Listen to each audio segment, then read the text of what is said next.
It's the Fulhamish podcast, your independent voice of Fulham FC. My name's Sammy James. Welcome to the show. Today, we're going to be looking back at Fulham's games in Portugal as we played against Benfica and Sevilla. Mixed results out in the Algarve, but plenty to be positive about. Also, we're going to be looking at another unexpected signing, Jorge Cuenca, and a departure. Tim Ream has left for the other side of the pond. We'll have a big tribute to Tim at the end of the podcast. I'm joined today on the Thursday Club, as ever, by Jack Collins. Hello, Sammy. How you doing? Good, thank you. And the other Jack in the Fulhamish stable, Jack Kelly. Hello. Hello, thanks for having me. Oh, it's exciting to have you, man. To Jack Stroudley. Yes, so many Jacks. Today's going to be a real struggle. Too short of a winning hand. I might have to use Collins and Kelly just to differentiate between you today. Just go initials, I reckon. JKJC. Yeah, okay, fine. We can do Sammy that. and the Jack sounds like a kind of 90s, late 90s pop band. It sounds like two hits. It sounds like a weird reworking of Elton John's Benny and the Jets. Yeah, well, we can work with that. Jack, you were out in the Algarve. You were doing some journalistic work covering the matches. Obviously, we got a 1-0 victory over Benfica. We won the Trofeo del Algarve, which is incredibly exciting. We then played Sevilla on Monday, lost 2-1, but Emile Rowe did score his first unofficial goal because it was a friendly for the club. First of all, how was it? How was the experience? It was great. The weather was fantastic. It was so hot and so exciting to be there. I've never done a preseason before, so have you not? No, never. All the games you've done. I know. It's. I've never really had the time in the summer with like family holidays and stuff. So it was good fun. It was nice to be out there on my own. There was a few people out there I met from the Telegram as well, which was fantastic. And it was a good 2 games. The access I got for the players and for some of the the coaching staff was fantastic. It was just an unforgettable experience, really. Yeah. So you spoke to Bernd Leno and Emile Rowe. Particularly, obviously we know lots about Bernd Leno, but Emile Rowe is hugely exciting. It's only just been confirmed. It was confirmed on Friday. We were speaking about it on last week's episode because we kind of knew it was happening. He was pictured on the bloody plane. But what was it like speaking to him? Yeah, no, it was good. He just did club media, so I got him for about a minute and a half. But he was very nice, very friendly. I think he's settled in now, which is important. And he's got the likes of Bassi and Iwobi, who you saw in that club media interview, joking around with him. It feels like he's settled, which is good because I was nervous about this move because he's been at Arsenal for so long. But now he's here, he's scored, he's got a goal under his belt, and he's ready to fire us in the Premier League. Yeah, we'll speak a bit more about Rowe in a minute because I've had some really interesting chats with Arsenal fans, all good, all incredibly good, like some of the chats I've had about Emile Rowe and what they think he'll bring to Fulham. Let's come on to the preseason games and we'll start with that Benfica one, a 1-0 victory. I mean, I had, going into this game, flashbacks of 2 seasons ago where everyone had a meltdown because I can't even remember the final score. I just remember getting 5-1 or something. We remember getting spanked, absolutely battered. We'd barely made a signing by that point. Everyone was like, "Oh no, we're getting relegated again." 2 years later, we faced Benfica. It's a different team, different times, but a 1-0 victory, JK, is quite impressive. I thought. I was like, wow, okay. And also it was a really lovely goal. It was a really nice move. It was a great goal, and Fulham showed the counter-attacking abilities that we basically saw at Man United away last season, which was really encouraging. Adama Traore for me was the standout because we didn't see him last season fully fit throughout the whole season, and now in pre-season we're seeing this Traore player, and he's just Traore player. We're seeing Traore just sprint and get away from players, and he created a brilliant goal. Was in the build-up for Iwobi's goal. Robinson not rushing the cross, he laid it off to Iwobi. Great goal, good performance, and we played really well. Yeah, Jack. I mean, Trophy to Algarve champions. You'll never sing that. Big one for the cabinet. I had no idea it was any kind of final. Well, nor did the players by the looks of the social media afterwards. And Fulham released that video of all of them being surprised by the confetti cannons and things. I'm not 100% sure that anyone really knew there was a trophy, and then out it came. The big silverware, the shiny silverware we've all been looking for the last few years.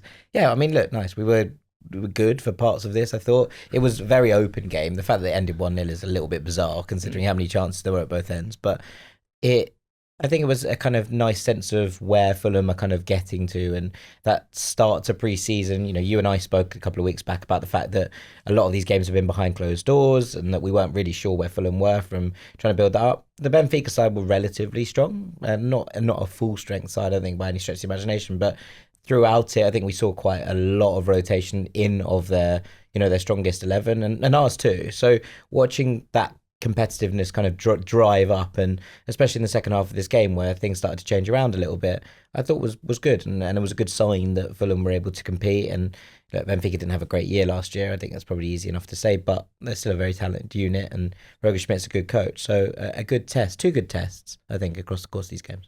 Yeah, Jack, the Sevilla game on Monday, not as good a scoreline. We lost by 2-1.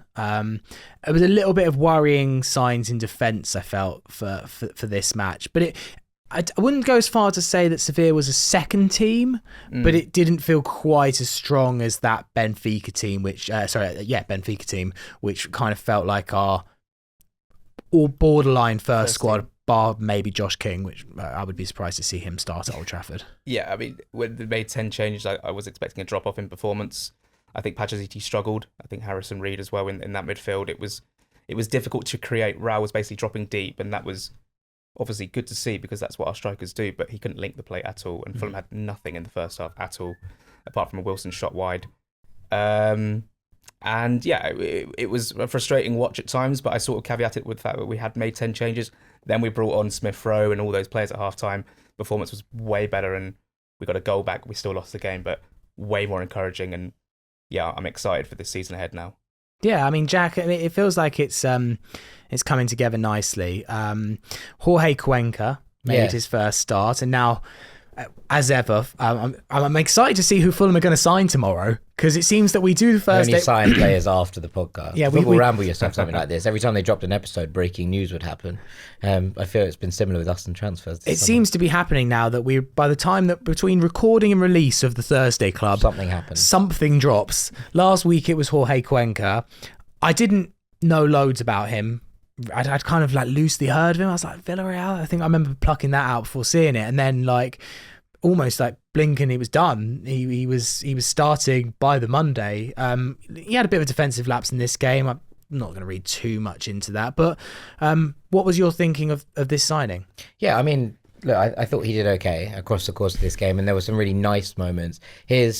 When he happened and when this all broke, it was sort of like there was lots of things going on. I was trying to edit the podcast actually last week, and people were like, "Who's this guy?" And I was like, "Okay, right, hang on, we have to do about." And I think the USWNT game was going on. We were covering that. There was a lot happening, and so it was kind of take a breather and try and work all this out. But look, I'm excited with sort of some caveats. Is probably how I talk about it. He is, I think, a defender in Tim Ream's mould.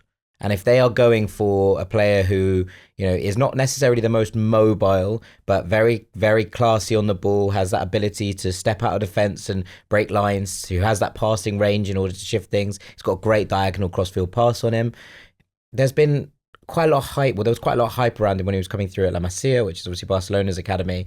And he was kind of seen as someone who they thought might step into one of those centre-back roles as they were going through a transitional period. Never really happened. And his kind of fleeting appearances with Barcelona never were enough to secure him in the side. But Villarreal obviously saw enough to take a gamble on him. And he's kind of went in there as a Pau Torres replacement when he went off to Aston Villa. I think that was the idea. It hasn't quite worked. He's been in and around the team for the last sort of year or so, but hasn't quite nailed down that starting spot. And I saw some interesting bits and bobs, about him and where he's at, but he feels like he's ready to step up and be a first team starter. Now, is he going to start ahead of Bassi? For me, probably not. No. But the depth there and the ability for him to make that position younger, to still maintain some of the qualities that Tim Ream brought to the position as well. I think that in terms of what he brings on the ball, there's a lot to really like about Jorge Cuenca. His defensive side, I think there's still questions to answer. But, as you say, a positive debut and some nice stuff that we saw. So I think it's a smart move at a sensible price point for Fulham. Yeah, it does feel like a sensible deal, Jack. I mean, ultimately, a club like Fulham is not going to be able to sign an absolute world beater to become and be a backup centre-back. And that's most likely what he's going to be. He's left-footed, and say that right now he's probably fighting for one of the 2 or 3 positions in the squad that's the most locked down. Calvin Bassey is like the first name on the. He's not like the first name on the sheet. He is one of the first names on the team sheet. Yeah, I think that's difficult, obviously, to come into a new club knowing that you're going to be the backup. One thing that's massively positive is he's really happy to be here. His interview with the club media, he was genuinely just buzzing to be a Premier League player, to be in London. Well, not in London in the interview, but playing for a London club. Yeah. I was really encouraged by his debut. I thought he was good on the ball. Like you say, that the goal that they scored, the second goal, Sevilla, he may have been maybe just slightly behind the play, and it was a bit frustrating to see that. But obviously Diop made a mistake for the first goal, so couple of defensive clangers, but He'll it's fit right in. pre-season. Yeah, I was going to say. I was like, well, he was just trying to mirror what was going on the other side of the pitch. Yeah. I thought he was good, and he's a tall presence, of course, which is always good to see. I'm looking forward to seeing more of him because, even in those games in the early part of the season where we're in the Carabao Cup and we've got, or even just Premier League rotation, I think it's just a good option. And you need 2 players per position. Right centre back, left centre back. If we can get another right centre back in, Diop, Cuenca, Bassey, and one more, we're in really good shape. Good shape. Yeah, I would agree with that. I think also there's the thing that he can play left back. Now we've seen this for Bassey last year. Quite a few of those. We've got loads of left backs. Now we had none. We had Anthony Robinson plus 0 a couple of weeks back, and now we've got Anthony Robinson plus Ryan Sessegnon, who Silver seems to see as a left back, plus 2 other centre backs who can play left back. So and a right back that can play left back. And a right back that can play left back. Fantastic. We are quite stocked there. Yeah. So. But he can play there. He has stepped out into that role a couple of times last season with Villarreal. I'm not quite as convinced with what he can do in those positions, but it's something different. And especially if Fulham are defending a lead, that height that Jack mentioned, worth kind of thinking about in terms of who comes on and helps defend the back stick if crosses are coming in left, right and centre. Well, Cuenca feels like a good option to be able to do that. And having someone who can slot in a different place there, can slot in perhaps as the left back to be able to guard against that, feels like something that we can potentially utilise. Yeah. And Jack, what was the mood like of the Fulham squad out in Portugal? I mean, pre-season's always one of those times where like you get the happiest content from clubs in general, don't you? I mean, they were videoed playing water polo yesterday. Yeah. I enjoyed that Issa Diop clearly has a knack. I mean, look, maybe LA... Physical advantage is probably how I'd put it. LA 2028, sign him up. We will be there. Issa Diop playing for the French water polo team. He's probably got more chance of getting in the French squad.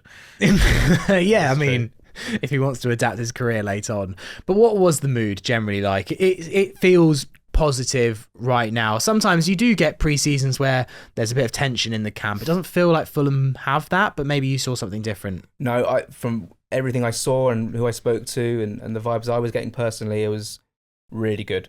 And that comes from the top. When Marco Silva's in a good mood, the whole squad's in a good mood, and he was just very, very happy to take pictures and talk to fans who had travelled all the way to watch the team, and that was really encouraging. Rodrigo Muniz, Josh King, Ryan Sessegnon, all taking pictures with the fans. Kenny Tete, like loads of players gave the time, and the squad harmony looks good. And obviously, you saw from that Smith Rowe interview with the club that Bassey and Iwobi absolutely just straight in. Yeah, it was brilliant. I think the vibes are really good. My one worry I took away was no Stansfield on the bench. Then he was on the bench against Sevilla, but didn't come on. I am a little worried by that. However, apart from that, it was very positive. I have to say, the fact that Josh King started and played a decent... He did all right. He did very well. Yeah. I am immensely excited about that. But Martial Godot as well. Martial Godot, I just didn't think Martial Godot played that well.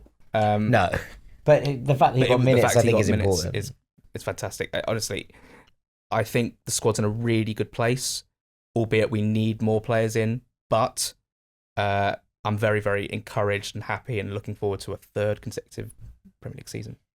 Yeah. And then, Jack, let's talk about Smith Rowe, because he did get that goal in the match, in the second match, and it was a really exciting move. Obviously, it was Robinson's cross and Smith Rowe's header, but kind of Smith Rowe started it all, didn't he? Started and finished. He's directing it. I think it's important, right? He's the one telling Anthony Robinson to get on the overlap, and I think that that's pretty crucial, that he's the one going, get it into me and get going, and then he's the one crashing the box to get on the end of it as well. We haven't seen that much from Fulham's midfielders. Andres Pereira isn't really a crash the box kind of player. Yeah. Doesn't mean it's better or worse, it's just a different style. But to have a player who wants to get in there from those kind of roles, whether that be at centre midfield or on the left-hand side of the attack, wherever he's playing there, him getting into the box to kind of make sure that players are in there and on the end of things, I think has got to be a positive. So I was impressed with what I saw. I think he still obviously needs time to get up to speed from a fitness perspective. I don't think he's probably quite there yet in terms of what he's doing as a whole. But with all of those things considered, and the fact that his pre-season has been obviously interrupted various times by moving around and travelling and going to America and coming back and then off to Portugal, I thought there was loads to be enthused about. And look, as you say, nothing I've heard from any Arsenal fan is anything but excited about him getting this new start and being able to utilise and show what he's capable of. I think that this could be a really nice match, and I'm excited to see what more he brings to the table. Yeah. I think it's interesting that there have been players like Ryan Sessegnon when he's left Fulham that we've been like, we'll follow his career whatever he does, and just so happens he's back at Fulham. I think Emile Smith-Rowe is one of those players for Arsenal. Yeah. Literally every post about Emile Smith-Rowe, Arsenal fans are on it. They want to hear from him. They want to follow his career. They don't obviously begrudge the move. They're disappointed with the move, and I think Smith-Rowe himself was disappointed that it had come to this. But like I said earlier, he's settled in now, so it's okay. Emile Smith-Rowe will be a player that Arsenal fans will follow for a very long time throughout his whole career, and fair play. I mean, he came up through the Hell End Academy, had an amazing chemistry with Bukayo Saka, who's now world class. So it's understandable, but wow, he's a Fulham player. Like, wow, he's an amazing player. Yeah, we had this comment on YouTube. So, by the way, if you're listening to us on the podcast, we've started uploading Thursday Club onto YouTube in its entirety. So, if that's your kind of bag, then head over to the YouTube channel. Anyway, we got this comment. I'm going to guess an Arsenal fan from the way they wrote it, but I thought it was really interesting. Fulham fans are really underestimating Smith-Rowe. Within 5 games, he will score at least 1 goal. He simply needed minutes, and Arteta just didn't have a clue how to give it to him because Arteta is still a very young manager, people keep forgetting. An experienced manager would have kept and nurtured him into a team. Smith-Rowe is currently the fittest, strongest he has been in years. The last game he started for Arsenal, he was man of the match in a team consisting of Saliba, Odegaard, Rice, White and Saka. Just allow that to marinate. Unfortunately, some games later he was injured. The problem with Smith-Rowe since his breakthrough year, he's been not given the opportunity to create momentum of games due to a mixture of injuries and selections. Fans are going to realise that 27 million is a bargain. And I've had similar... Also, I think if Smith-Rowe scores once in the first 5 games, I'll be like, yeah, that's pretty much what I expect. I don't think I'll be underestimating by suggesting that that's what he's going to achieve. Yeah, I was a bit... when I first read that... When he was like, in the first 5 games he will score, I was like, I can't wait to see what it says here. Once. I was like, all right, okay, cool, thanks. Yeah, it's not exactly life-changing amount of goals in the first 5 games. But anyway, I mean... He's technically already done it, really. Being alright. Mission accomplished. 1 in 1. 1 in 1. I think that I've spoken to Arsenal fans this week as well, and a lot of them are just being like, look after him and he will look after you kind of thing, and that maybe like, you know, the toll of injuries and lack of selection and the competition, like it didn't go Bukayo's way, but it did go Bukayo's way. It didn't go Emile Smith-Rowe way. It feels like always a good sign when the selling club fans react like this. Yeah. So rarely have you seen selling club fans react like this and you're gone, and it turns out to be a bad transfer. It's always the clearest indicator for me of like, okay, I think this might have been a good move. Yeah, absolutely. I mean, look, I think Jack's right in that obviously they're always going to look out for one of their own. I mean, you could argue that Ryan Sessegnon is this transfer. You could argue that when he left for Spurs, when Spurs fans asked Fulham fans about this is what we would have said, and that one didn't go to plan. So, I mean, it's not a fail-proof strategy, but I think it probably is a good indicator that the talent levels are 100% there. It's just whether you can unlock them and get that consistency of performance that Arsenal weren't able to for, as is mentioned in that comment, reasons of both selection and injury. Now, keeping him fit is the big one, right? And making sure that those things are in check, and that Fulham's medical staff are comfortable with this one and that they know exactly how to carry this along. We've been very, very good at managing injuries over the last couple of years, and I think that if we can make sure that that's dialed in, then we're probably in a good place. But yeah, I mean, look, if Smith Rowe's fit, he's going to start, because you don't spend that kind of money on a player and not bring them in to instantly improve your first 11. So we're at that space, but it's now a question of making sure that these injuries don't come back. I agree. I think the surgery will have helped. I think the fact that he's now coming back to a point where he can get this pre-season and have that run up into making sure he's playing week in, week out, 90 minutes. Jack, I'm sure will agree, but it didn't look like he was ready for that yet. And as we talked about this last week, Sammy, that a lot of Arsenal fans were saying the last few games it's got to 60 minutes odd and he's looked puffed. That's a question of getting back to that. We need to find that before we start throwing him in and be like, he's untouchable. But we should be able to get there, and I trust Fulham's medical team to get that right. Yeah. Jack, what do we have any clear indication of where Marco's going to play him? Someone asked about this yesterday, and I honestly was like, I have no idea, because obviously Pereira is and has been the 10, and obviously Willian's gone, doesn't look like he's going to be re-signing. So the obvious choice would be playing him out on the left. But I liked him centrally when he came on.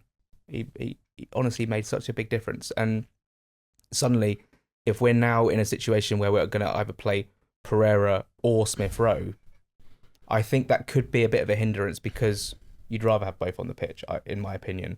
And I think that Smith Rowe off the left with Pereira. But the thing is, the goal that Smith Rowe scored comes from him just getting into the box from that position. Whereas if he's wide, he's basically playing that overlapping. He's linking up with Robinson down that left-hand side. He won't be anywhere near the attacking the ball in the box. So it's really tricky. So I'm going to wait until after Hoffenheim on Saturday to make up my mind about, or for Silva to maybe make up his mind about where he's going to play Smith Rowe. Because I don't know what you think, Jack, but I think it'd be beneficial if they both played. Pereira and Smith Rowe. Well, I also think that it depends who's obviously playing on the right, but if that third person in the trident behind the striker is Alex Iwobi, I think I spoke about this briefly last week, then suddenly you've got three players there who are all comfortable coming inside, who are comfortable drifting out wide into different areas. And we spoke about this last year with Iwobi and Pereira, and actually some of the best performances I thought was when they were both on the pitch and Iwobi got that kind of license to come inside off his wing, and Pereira often drifted out to the right in order to swing crosses in and change the angle of attack a little bit. And we've got a couple of goals from Rodrigo through that kind of interchange. If you have a three behind the striker of Smith Rowe, Pereira and Iwobi, right, you don't have any natural wingers there. So that's worth considering and is worth bearing in mind. But if your natural width is coming from your fullbacks, it has been for Fulham for quite some years now under Marco Silva, then you have three players there that can interchange positions. And that's very, very difficult to stop if they get into a dovetail flow. And I think that's probably where I would be looking at straight away, to be like, how do Fulham make that work? Can those three interchange, interlink, and start to be very difficult to mark for opposition teams? If it can work, I think there's something really quite joyful in that as a three. Yeah, and it is easy to forget, isn't it? That like if you did play Smith Rowe on the left, he doesn't have to be a winger that gets him that runs to the byline, because you have Robinson. Well, Willian wasn't, right? Yeah. So I mean, often that player coming in off the left, when Fulham are looking at it, and look, you could say same for Harry Wilson on the other wing, they're looking to come inside and get shot off a lot of the time, or dink one into the back post with their stronger foot. So I think the idea of Smith Rowe starting nominally on the left hand side, and then actually ending up drifting off that wing into those positions where, one, he can shoot from cutting under the edge of the box, but two, can create from those areas and interchange with the players around him. I think that's exciting. Yeah. And with Adama Traore offering real widths on the right, and right now he looks like he's in real contention to start the season, I think. I think you can afford to have a bit less width on the left because you've got Robinson, but then if you've got especially Adama then on the right, I think you've got, and these days... Where'd you get Iwobi in? It's true, yeah. There's so many we're top headaches. heavy, man. We're top heavy. Yeah. One thing I said to Joe Sanson the other day is, whatever happens, because we saw it, back in March or February, whenever it was, Traore has to play a part at Old Trafford. Like whether he starts or comes off the bench, the way he can stretch that defence is so key. And honestly, I said it earlier, against Benfica, I've never seen anything like it. Right now, the Olympics is going on. He would be in the 100-metre final and maybe win it. He's that good. No, genuinely, he could do 100 metres. Noah Lars is going to come here and tell you you're not a world champion if you're not careful. Right? Honestly. he might not win it, but he should be in contention. Like, genuinely, I'd love to see how far. If you gave him gave him a proper pair of running shoes, right? Yeah. and Fulham were tagged in a post by the Premier League the other day. It was like a Premier League version of the 100-meter final. And Yeah. it was just like lots of very fast footballers, and I was think like, Troy would win Troy probably wins this, doesn't it? Really, like in real terms. Where in the Benfica game, there was 2 instances where he just sprinted, and it was literally like watching an Olympic sprinter. He was that fast, and obviously, actually, his end product was okay. Actually, see, no, Lars can't do that. Yeah, I've never seen Noah Lars like bang one in afterwards. He scored from 25 yards. He'd probably back himself though if you asked him to. Fair play to him as well. Because, but I think it's important. But I think Traore will have a role. I still think that unless Fulham are purely playing on the counter, and look, maybe that is the case at Old Trafford, maybe it's not, because I think that Silva will still want his sides to maintain a modicum of control with the ball. Adama Traore still strikes me as the world's best impact sub. Now, maybe he won't like that, but that is, I think, still where he's most effective. I think you could, honestly, Silva has a plethora of options. Sometimes you might want to use him from the start. Sometimes you might want to use him as an impact sub. I think Traore probably, without speaking to him and asking him this, and Jack, maybe you can get the chance one day. Yeah. Do you like being an impact sub? I'm going to guess that he probably doesn't mind it if it's not his only role. Yeah. Yeah. Like, I imagine he's like, look, I get it. Sometimes you want to use me off the bench. I get that I'm good at that. But maybe like Ipswich away, give me a go from the start. I'd like to see. Weirdly, that's the game you don't want him from the start because you don't want to play on the counter, right? I'm literally picking the team. I know, but like if you're going to start him, if you're going to start him in one of the first 3 games, Old Trafford's the game. Yeah. Like, if you're going to start him in any of them, that's actually the game to pick because you assume. I'm sure whichever way around it is, I think he probably just doesn't want to be on the bench every single game because that must just get a little bit repetitive and kind of tiresome. He of course started at Kenilworth Road on the last day of the season and scored, brilliant. but that was against a team that was already relegated, and it was sort of on the beach vibes. Everyone was just having a fun day. That was a fun day out that day. I think. Look, there's more transfer stuff to get into, so we'll take a quick break and we'll get into that stuff next. Part 2 of the Fulhamish podcast. It is the Thursday Club with Jack and Jack. Let's look at a couple other transfers and more transfers that haven't really happened. JK, what is happening with André? I'm honestly fed up of it. Just, come on, don't. I don't know. Just, obviously it seems like from everything that I'm reading, I'm sure you've got more insight on this, that we are obviously trying to play a bit of brinkmanship with Fluminense. Jack Collins, you explained last week why that is kind of sensible given their financial state and that there probably is some money to be saved with this transfer. But I looked at the lineup for Benfica, which is as close to a starting 11 as I think we're going to get. And you're right, Hoffenheim will give us more evidence as to exactly what I think the lineup's going to be at Old Trafford. And I looked at it, I was like, strong. And then I looked at centre midfield, and Sasa Lukic, Tom Kearney, and I was like, it's the one area of the squad that just doesn't look like it's up to standard right now. And of course, it was always going to be hard to replace João Palhinha. I just wonder if it's not. I don't know if the juice is worth the squeeze here with André. Like, you've got someone, clearly everything's agreed, you just need to pay the money. It's such a weird situation because we've known about Paulinho. Basically, he was going to go. I mean, deep down, we knew he was going to go to Bayern Munich. And it did happen quite early on in the summer.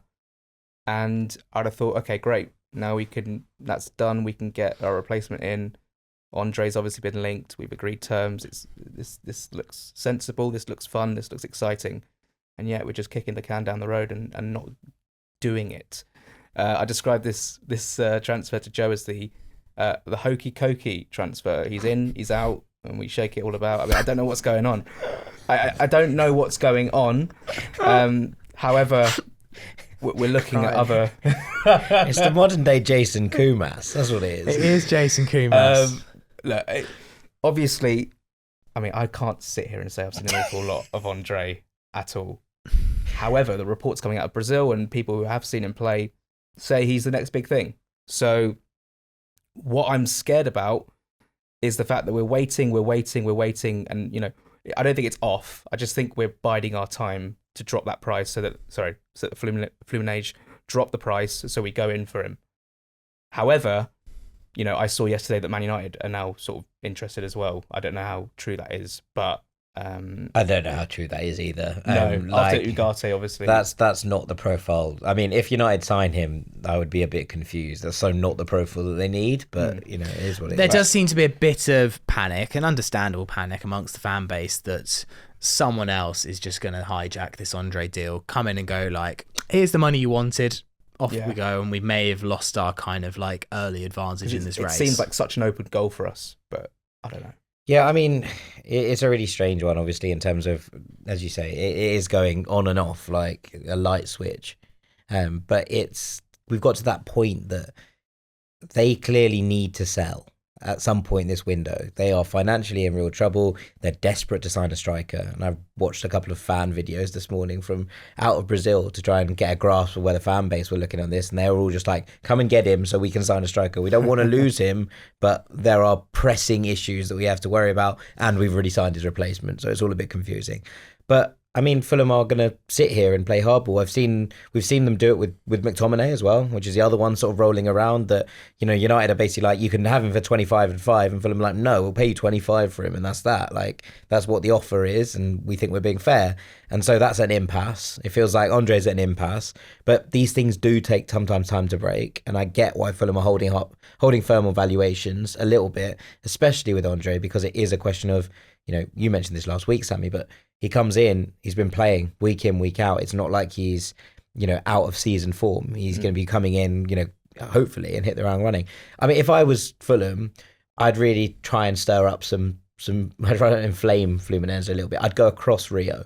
I'd go to their great rivals, Flamengo, and I'd put an offer in for a defensive midfielder there, another 22-year-old, Igor Jesus, who there's also quite a nice profile in terms of someone that I fit. But if we were going to go and really try and, notch it up and be like, look, we can go and do this, that'd be 10, 15 million. And we could just put it on the table and be like, here you go. So I think there are ways of doing this. I'm not 100% sure that Fulham just sitting there and waiting for something to happen is the way that I would have gone about it. But I do think that the kind of interest that's being spread a little bit and some of the names being linked now. So Johnny Cardoso linked at the weekend, obviously a Betis player, so watched a fair bit of him, USMNT international, I should say. And he has been very, very good since arriving in Seville. Good player, lot of scope to grow, but already sort of hit the ground running from having moved from Brazil to Betis. I would like that. I think Milan are also interested, but they seem to be moving for Yusuf Fofana. If that's on the table, I think that would be a very, very smart manoeuvre. Yeah, I mean, look, I guess, Jack, I do understand. Fulham are not going, don't worry about the defensive midfielder. We are obviously, I'm sure, working day and night to secure something. And I imagine if you were able to speak to the club, they would tell you, look, we're just trying to get the best value for money here.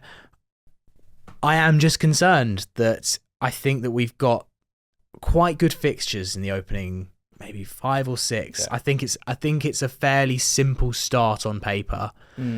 And if we had everything ready, and it looks like lots of things are going well, and it feels just like there's that kind of one part of the pitch that I worry will let us down and will mean that we might throw away points that really, you're looking at those first 3 and you're saying that there's no reason Fulham shouldn't be getting 7. But you wonder, without a defensive midfielder, a proper option in there, that could be... How United have fallen, by the way. Sorry, today. Like the idea of like opening at Old Trafford on the opening day, but like absolutely no reason we can't get a point. Sorry, for what it's worth, their injury crisis. For what it's worth, I agree with you, but it just is it's quite amusing to have got to a point now where I thought I'd rein in and not say 9. I mean, but that is it. It's wild to be like, yeah, if we don't get a point from the first day away at Man United, I'll be quite disappointed. That's wild. I'd be gutted. I would be gutted. That's wild, though. I'm moving heaven and earth to go to Old Trafford because I'm so excited about it. As a concept, that's mad. Yeah. No, I agree with you, but like... Yeah, we're just not... My hot take for this season... is Fulham are going to beat United. Yeah, that's not hot. That's not a hot take. Is I think that up until Man City away, we'll be unbeaten. Not if we don't sign a centre Not if we don't sign a CDM. Yeah. Caveat with that. Absolutely. Yeah, it is concerning. The time is ticking. Would you be okay with Sasha Lukic starting in that position at United away? I mean, he's going to have He's to. gonna have Or to. even Harrison To be Reed. honest, even if we sign someone now, I imagine it's going to be Harrison Reed and Sasa Lukic together in that role. Yeah. Like, without being funny, the idea of shifting it around and starting someone new in that role, because you can't imagine someone's going to come in before the Hoffenheim game, right? Or be ready to play by the Hoffenheim game. Again, we're recording on Wednesday. We might have signed a centre defensive mid for 2 of them by tomorrow, considering the way that things go. But even if someone came in and we announced a deal today, I can't see them being a starter next Friday. It just doesn't add up, and then there's enough time for them to shift that around. The crumb of comfort I'm getting is that, I mean, we've spoken about it loads of times now. Apart from Diop in for Tosin, that 11 beat United quite, well, not comfortably in scoreline, but we played them off the park. Yeah. Lukic, I'm just Reed, looking at Pereira, I'm just looking at the away. fixtures to see this hot take. I like it. Forest away, West Ham at home, Well, so Newcastle, it's Newcastle at home is it's tough. obviously We never beat United. Newcastle. It's United away, Leicester at home, Ipswich away. I think. Well, I've just said that I think Fulham shouldn't be losing one of those games. West Ham at home, Newcastle at home, Forest away. We're going to lose 4-1 to Newcastle at home. We always lose to Newcastle 4-1 at to home. Newcastle It's the at home. only one where I think you're but that's- it's a hot take for a reason. It's not Exactly, it's not yeah. designed to be likely. It's spicy, yeah. It is Like it. spicy. I like it. I And like it maybe a we lot. go to City away and we wear that lovely away shirt and we hit them 3-2. with a Maybe we winner go the from whole Rodrigo season. Nunes. Yeah, invincible Who's going to season. be doing I'm beating all Who's season. going to be doing the Joe Camara celebration? Not Mitro, that's for sure. Actually, speaking of Tsukara, I'm glad that I'd forgotten that we were going to talk about this. The away kit. Yes. The red and black stripes are Yeah, back. super nice one. I am buzzing, and I haven't bought a kit in the same season as the kit for a long time. I like my retro shirts. I like going on like eBay and buying something a bit old, but I think I might be tempted here. It's good. Jack, you love your kits and I your do. merch. Yeah, it's the reason I'm wearing this today is because for my job I'm not supposed to wear any Fulham sort of merchandise, so the thousands of pounds I've now spent on it. That's the is that the art Art of football football? jumper. Oh, it's It's very absolutely nice. brilliant. Yeah, It But is when they delicious. drop this, I don't like. I must admit, I don't like the AOF. Like, Yeah, we but- could lose that. that's obviously their brand. They have to sort Yeah, of. I know. It's just annoying. Look, We could unstitch that. we could. Yeah. Actually, I got recognised on the way here for not the art of football for my face, which was quite cool. But So what? That's just a flex. That's not like, No, oh, my because jumper's sorry. really nice. they recognised Where's the this jumper. going? You're just like, oh, by the way, I'm really famous. No, they said, "Oh, Fulham," and considering it's the old badge, that's pretty intelligent. But yeah, look, Oh, I see. You got someone knows someone you're. said, "Oh yeah, Fulham, yeah," and then they said, "Oh, Fulhamish," and I said, "Oh yeah, I'm just on my way to record the Thursday Club." There you go. What a day. Yeah. When they dropped this shirt, I think it was one of the best moments of my life. Like honestly, it was so good. Like the retro feelings you get. Because obviously it predominantly looked more like the 07-08 shirt Yeah. than It looks like the 75 shirt. yeah, and the Gosh. 75 shirt and the Pizza Hut shirt, etc., etc. But obviously we had 2 seasons in a row where we had red and black as the away shirt, Mm. and this is predominantly 07-08. Obviously, I don't want anything like a Great Escape this season. No, thank you.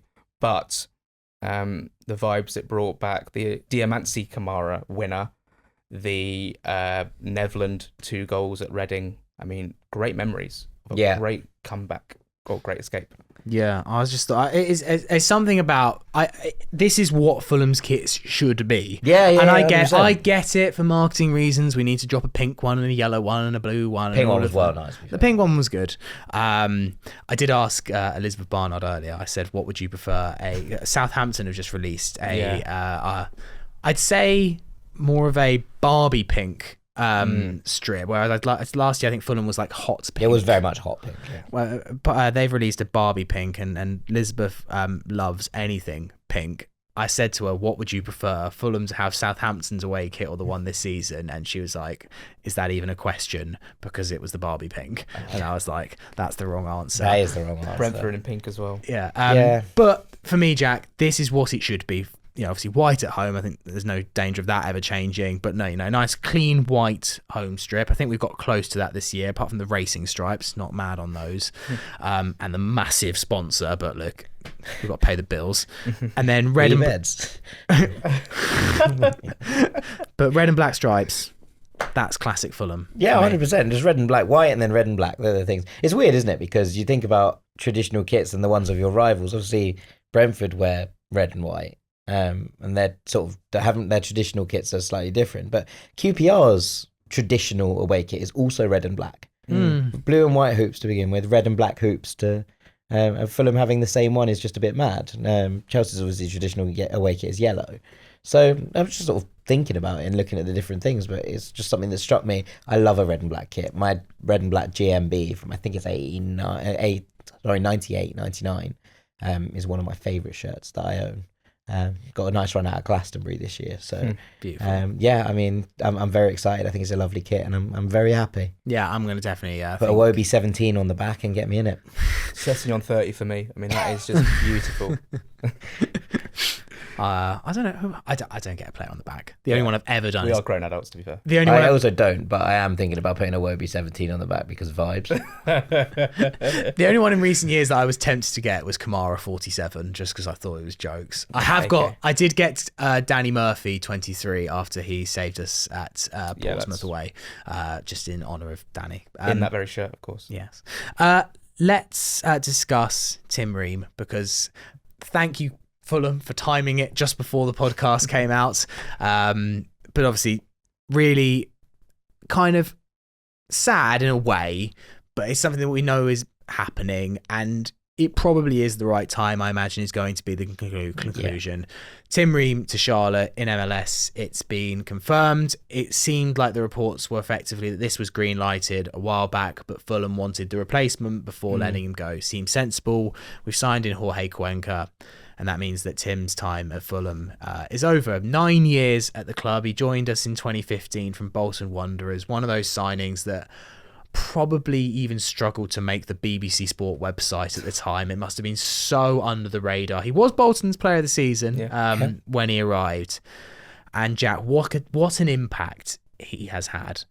Arrived at Fulham when we were lower Championship. His first season at Fulham, we finished 20th in the Championship. 3 promotions, 3 relegations, so much amazing stuff off the pitch as well, and gone on to become a stalwart for his nation, play at World Cups, defy expectations at so many opportunities. The amount of times in his Fulham career where it looked like it was over, but he came back and seemingly got just better with age, like incredibly better with age. He has been, I mean, it is him and Tom as 2 of my favourite players of the past decade by a mile, and 2 of my favourite Fulham players of all time. I think I can say that. Yeah, I mean, 2 of the past decade basically just is them. That was their decade. Yeah. So we're kind of at that. But yeah, I mean, I think not only the growth that we've witnessed Tim Ream experience in this Fulham team, but I mean, the first couple of seasons were not simple by any stretch of the imagination. And I remember demanding very early on, and it must have been just pre-podcast. How long have we been doing this now? 8 years. Maybe it was just before the podcast, but I remember writing and being like, I don't understand why they won't play Thomas Callas and Michael Maddell together. I remember being really upset, genuinely really upset, being like... I think that was year 1 of us doing Fulhamish. I remember writing a song where Michael Maddell left to the tune of Candle in the Wind, and one of the lyrics was like, I wish we'd seen you with Tim Callas, but they dropped you for Tim Ream. And so that's where we started, right? That's the bar's on the floor. Yeah, we wanted Michael Maddell to Michael Maddell's a good footballer. I'm stand by that, but... Not quite Tim Ream. And I think, but look, it's one thing to come into a club and establish yourself and then go on to great things. It's another thing to come into a club, be questioned, be doubted, and then to establish yourself under so many different managers and the different styles, to continually be doubted through different positions back in the Premier League, being dropped, going back to the Championship, establishing yourself again, coming up for another time, and then establishing yourself as a genuine Premier League player to the point where Pep Guardiola is saying, if you were 10 years younger, I'd be signing you.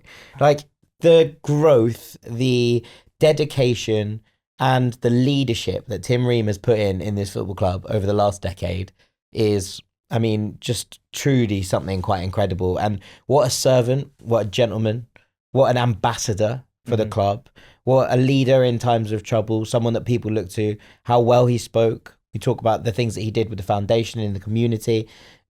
His performances on the pitch were incredible, especially the last sort of 6 years, of this period.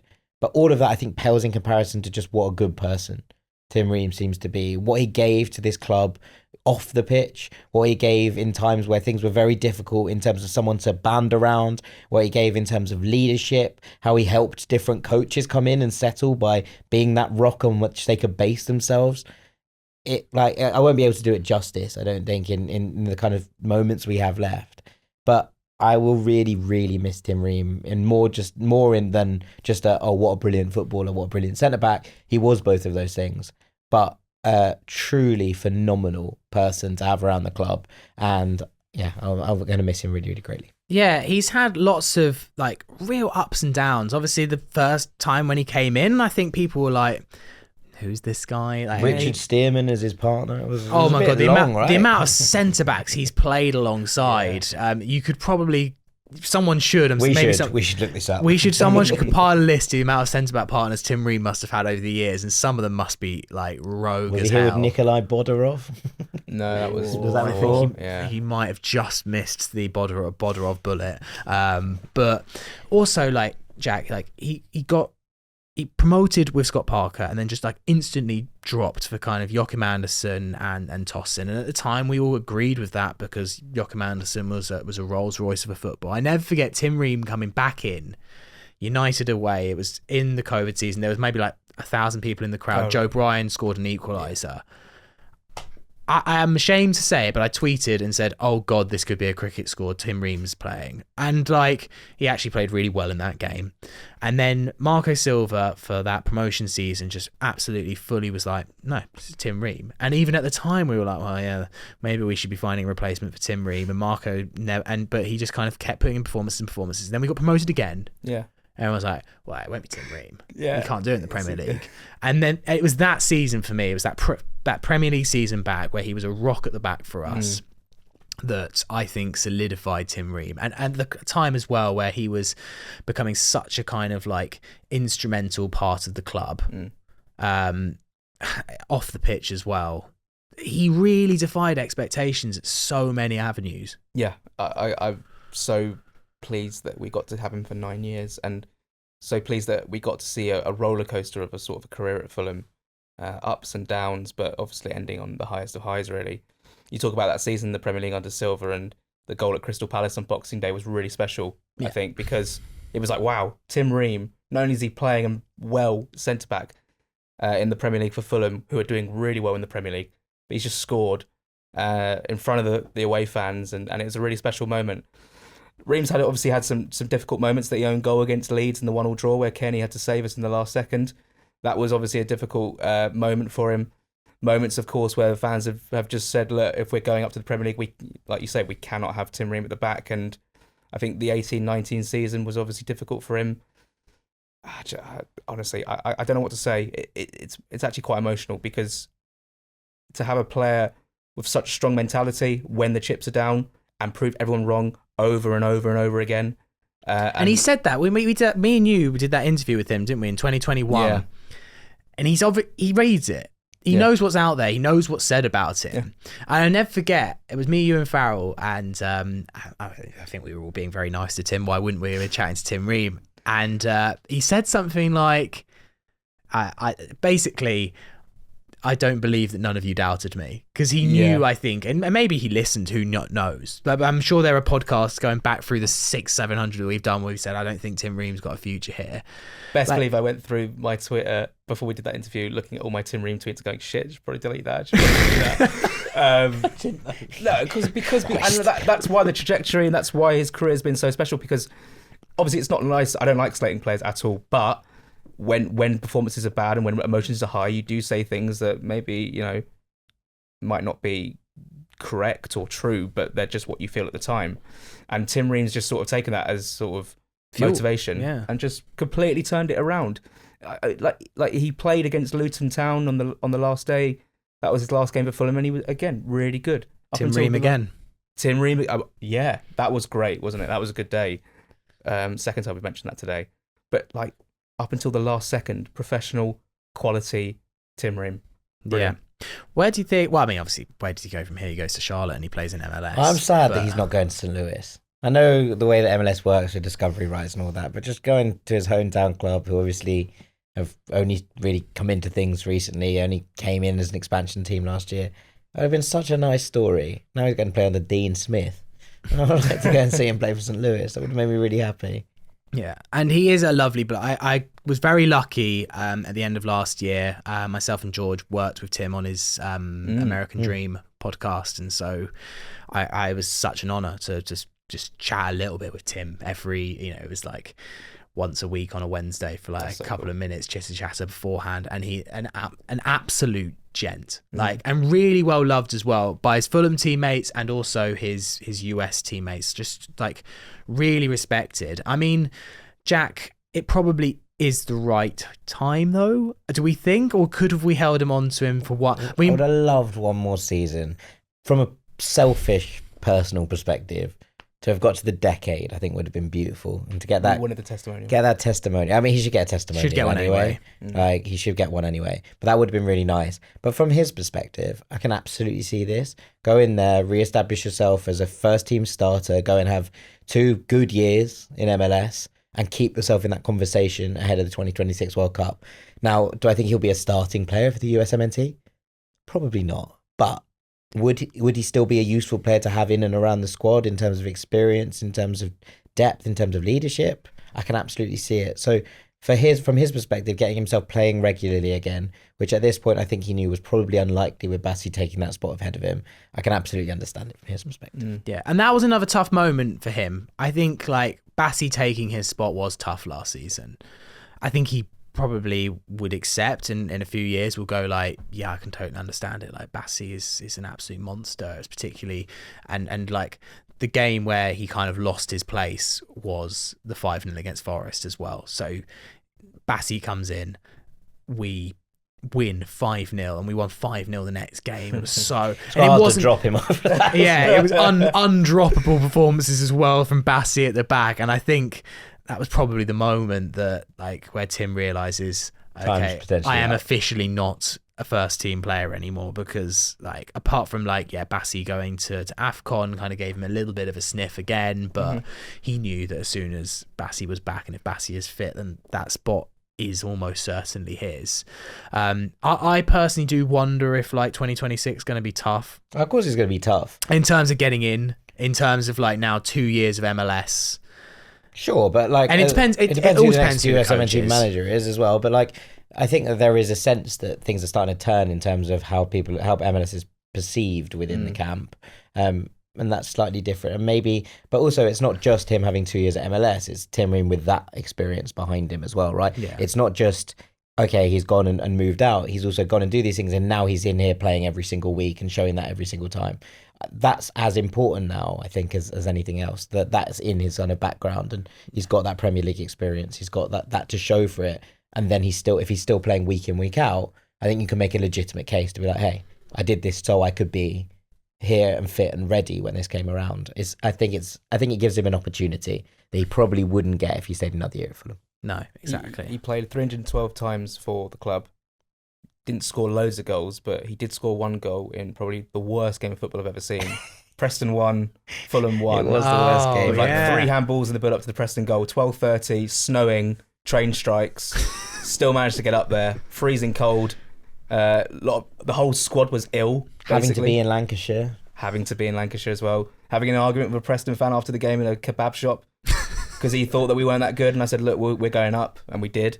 And they're obviously still languishing down in the Championship. Another dark time for Tim Ream that I hadn't really I'd forgotten about. It was a big header. It was a big header in that game. He also scored this year against City, didn't he? Yes. In the game that we eventually lost 5-1, but he scored a nice little tap in at the Etihad. We will miss Tim Ream. We've got a little Tim Ream surprise at the end of the podcast. She said, "Do you love me?" I tell her only partly. I only love Tim Ream and Matt Target. I'm sorry. That is so nostalgic. Only Fulhamish real ones remember that particular Slash plan. Right, let's do a few emails before we finish. This one from Matt Wall, long-time listener, occasional emailer. I was going to say, if he'd said first-time emailer, that's a lie. No, you definitely. Unpopular opinion, but I think we're super light in our squad balance. We've lost Tosin, who many don't remember fondly, but was a ball-playing, calm, aerially dominant, quick centre-back who started most games for us. We've lost Polinia, our best player. We've lost Willian, our most creative player. Sessegnon, whilst good for morale, seems to be a Fode Ballatore replacement. ESR seems an excellent replacement for Willian, but with a week to go until the season start, we're missing at least the replacements for Tosin and Zhao, and beyond that, new depth for 8 and arguably up front. Just me, or do we need another 5 signings before the window closes? And if that's the case, has Marco been screwed over again by our buy late, buy cheap policy? We also have people to shift: Vinicius, Mbabu, and maybe a loan for Fig Rolls. I was going to ask Jack about Vinicius. This is completely just remember, because obviously Sessegnon's taken his number and he's signed of him. Was he on tour? No, he's not. He was not there. Where is he? He's at Motspur Park. He's training on his own with Mbabu, apparently. Allegedly. Lads. God, that must be a depressing place to be. I hope we find buyers for them two lads soon. Poor old Kevin and Babu. I don't think he's miles off. I think we need 4 still. Yeah. I think we need a centre-back, right centre-back, ideally. We definitely need a defensive mid. We need 2 players in defensive midfield. I maintain this. Fine. We need 2 players. Well, we didn't even discuss McTominay, but obviously that seems to be... And a versatile attacker, I think. Especially if Jay's going out on loan, which, as Jack mentioned, maybe looks potentially like something that might be happening. I mean, if we sold, even if we loaned Stansford, I'd be disappointed because Agreed, but if we loan him, that's probably a better thing than us selling him. Yeah, right? of course, absolutely. I'm not convinced we need a forward, but I'd argue that a lot of people have said this now. I mean, 45 minutes of Steven Bender, and he came off at half time. I wasn't really impressed at all, really. But I don't think he's a good backup. I think Rodak was a better backup. I think there is an opportunity to get another goalkeeper in. Equally, that bloke hasn't played football for about 3 years. It's true. Maybe we should cut him a tad of slack. But I mean, if we're going to go and buy a keeper, I would go all in on this. And I would throw 10 million at Chelsea for Georgi Petrovic, who is now surplus to requirements. So I think he's a wonderful shot stopper, who did really well when he was thrown in at the deep end last year, and who Chelsea now needs to get off the books because they have 9 first-team goalkeepers. That's ridiculous. They've been like, well, we need to sell them. You can undercut them in terms of value because they just need wages off. And I think, Bernd Leno, either I would suggest that someone at some point is going to come back in for him, potentially in Germany, or he might come to the natural conclusion of his time with Fulham. You've got a natural replacement there who's going to have a year where you can sit him, and you come in with a player that's a very, very good long-term option, and I don't think will be very expensive. I think Bert needs competition as well. That's the only reason where I would quite like, look. I think that was a reasonable thing about Marek Rodak. Marek Rodak came in the cups and looked good. I mean, it was never quite to the state where we're going like, oh, right, yeah, we're going to drop Bernd Leno. But Bernd had moments last year where he wasn't as impressive. He had a run of kind of mistakes mid-season. Overall, he was a net positive by a mile. But I don't think it's healthy when your number one absolutely knows that I could make mistake after mistake after mistake, and there's no chance of me being dropped. If it was a Petrovic, he would go okay, I probably got 2 or 3 mistakes before it starts getting critical. On your toes, but it might keep him on his toes a little bit more. I think everything that Matt writes here, whilst maybe it's slightly glass half empty, I would argue in his looking at it, I don't think anything's technically wrong about what he said. No, I agree. I mean, look, last year was good, and obviously there were parts of it where certain players, the likes of Iwobi and Bassi, I think really started to show their quality later on in the season. You could probably argue the same for Adama Traore, right? Where those moments that he produced were towards the end of the season. If you get a full season, now I'm not saying we will because he's injury prone, obviously, but if you can get a full season out of Adama Traore, then obviously that's a different aspect that Fulham didn't have last year. But I do think that what he says there about potentially needing, where's the Bobby De Cordova-Reid replacement? Bobby De Cordova-Reid played a lot of minutes last year. Yeah. I mean, we do. The only thing I would say is the one bit I think we're now well catered for is lots of positions up front and in the top half of the pitch. Yes. But I even still, I think you're kind of looking at that and thinking, well, look, how many have we lost from last year from that rotation up top? And how many have we gained? As far as I'm concerned, we've lost Willian, and we've lost Bobby De Cordova-Reid, and we've brought in Emile Smith-Rowe. You've kind of gained Adama Traore, who basically wasn't around most of the season. Yes, okay, but again, what's to say that the same thing's not going to happen? Are you gambling on Adama Traore's fitness? Because I'm not. I think we're top heavy in some ways. Weirdly, it's sort of all to do with that kind of central midfield role, as we discussed, that attacking role. And we do have a lot of players that can play there. But I would like another player who can do lots of different things, who might be that kind of Swiss Army knife. It's why I think, like, look, Fabio Carvalho has been linked with lots of clubs. I don't think that's the player we necessarily No, need. absolutely not. No. We definitely don't need another 10. We've got loads of 10s. Would I love Fabio back? Yes, in some ways, but the majority not, of people wouldn't like Fabio back. but not at the expense of what we've got right now. Yeah. Obviously, if you're going to sign one of those players from Liverpool, you'd sign Harvey Elliott back because he'd actually be really useful. Wow. And he's really funny. good. Here's my next question, very linked, from Hassan Musa. Hi, Sammy. Love the pod. Question for the Thursday Club. I really like all the links we have had to Scott McTominay. As Jack has previously mentioned, he, alongside someone like André, would fill a lot of the Polina void, whilst I also think his box-crashing abilities could be vital in a season where I foresee us relying on a range of different goal scorers. However, with United seemingly unwilling to budge on their price tag and Fulham not willing to pay that amount, surely alternatives should be looked at. Matt O'Reilly is clearly available for the right price. Wouldn't cost as much, Yes, and from what I know, he also possesses a similar physical profile to McTominay. We definitely need height in the side following Polini's departure, and he also seems to be able to contribute vital goals as well. Given he came through the academy, I'm amazed we haven't been linked when the likes of mid-table clubs such as Chelsea and Brighton have. Would love to know both yours and Jack's thoughts. We'll add Jack Kelly's thoughts to that as well. Thanks from Musa. I mean, he is going to cost a lot of money. I think this is the thing. I We're mean, talking 30? 40 million euros is the amount currently being touted around for Matt O'Reilly. I mean, would I rather spend that on Matt O'Reilly than 30 on Scott McTominay? Yeah, I would, yeah.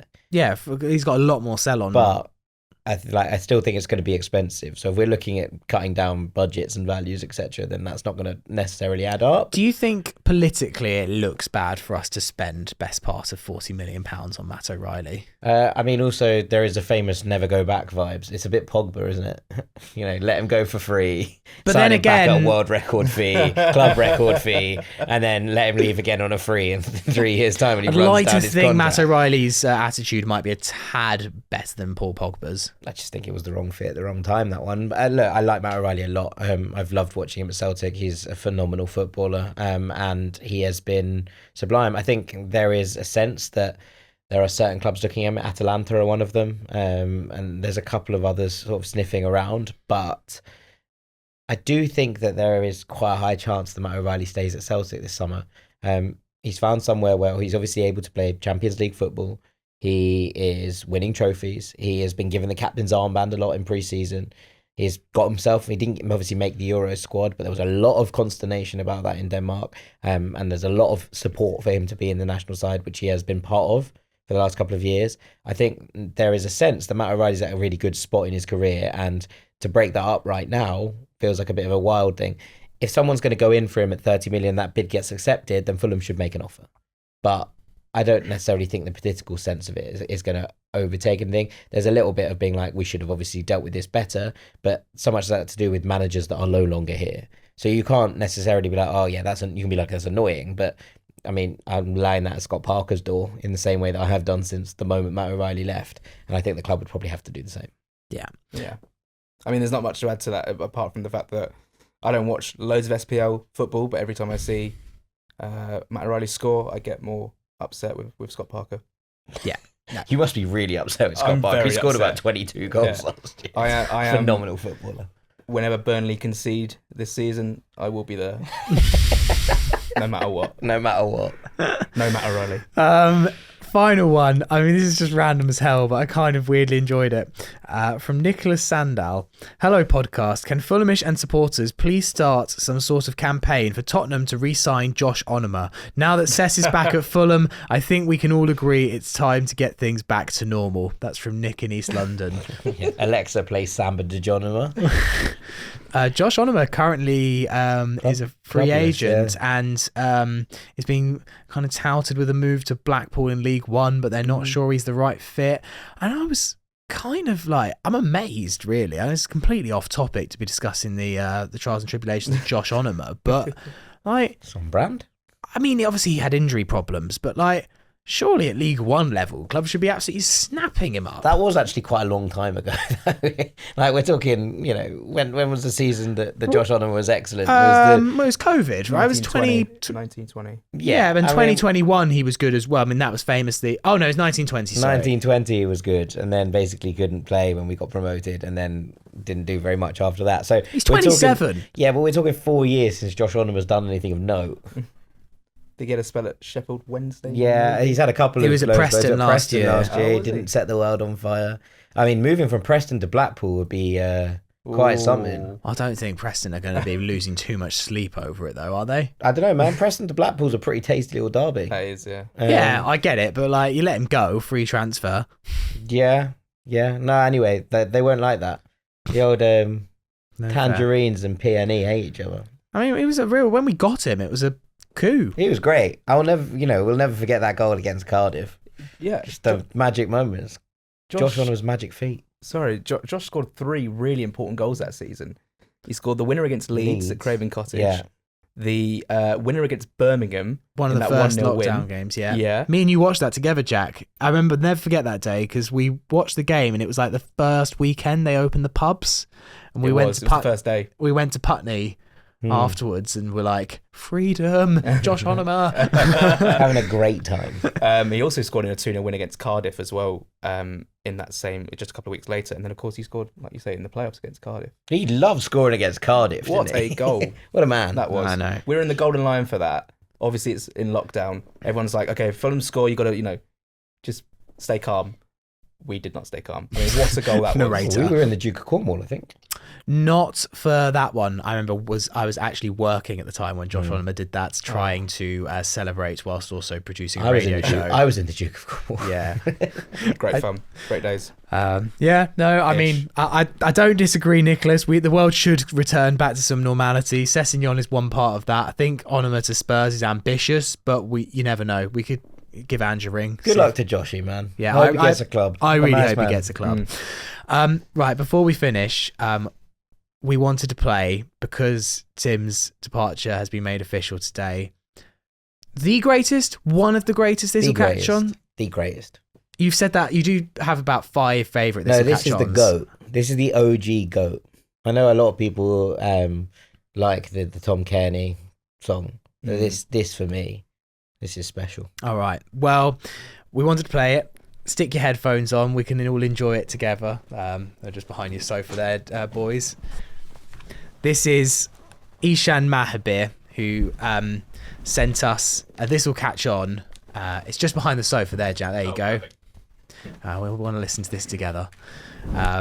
He sent us This Will Catch On to the tune of I Dreamed a Dream by Les Mis. He sent us a first version, which was which was brilliant, but it was quite like rough and ready. Bit all over the place. As in, like, it was a great song, but the production values weren't there. Yeah. And what Ishan did is he came back about 6 to 9 months later and made this and just blew everything that we've ever received previously out the water. And we thought it was the perfect tribute to the one and only Tim Ream. We dream of Ream, oh what a guy. He's gonna bring us all the glory. We dream of Ream and we don't mind. We kind of like you're from Missouri. You're 34, still going strong. You are the pride of Fulham fandom. We know Fulham's where you belong, so I guess we'll overlook the man bun. We beat the Blues that Wednesday night, so they spent 300 million, and they came back and were still shy. Or maybe we just had Tim Ream.